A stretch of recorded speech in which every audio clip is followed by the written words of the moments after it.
Today we're diving into what I would consider the most underappreciated commandment of all time, the Sabbath. That's right, the one where God tells us to take a day off. And we somehow still manage to mess this up. When I was growing up, the Sabbath always felt like a form of capital punishment. My home church, Wiley in Marlton, Betty Sherman's here. She lives there. There's a retirement community. My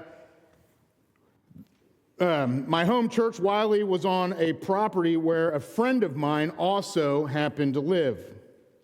And after Sunday services, he'd often invite me over. Sounds innocent enough, right? Wrong.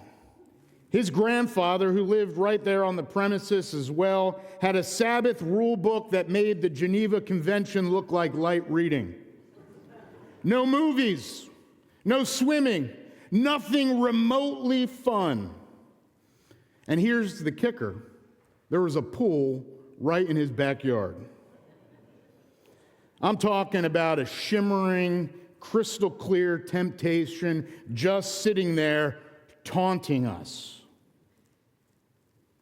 One Sunday, Chris and I couldn't take it anymore. So we snuck into the pool while his grandfather was presumably away. Well, we were wrong. Oh, we were so wrong. We saw his car pull up into the driveway while we were mid-backstroke. Did we hold our breath and try to hide? Sure did. It was an above-ground pool, and we were sitting there like this, wondering like, okay, he went into the bathroom, make your escape quick. We needed snorkels so we could hide. Well, we got caught. And the punishment? Well, let's say an all-expensive paid trip to Guantanamo Bay seemed more appealing than practicing the Sabbath under his grandfather's watch. I mean, let's talk about this for a second. God doesn't say, don't watch a movie or don't enjoy a leisurely afternoon in the pool.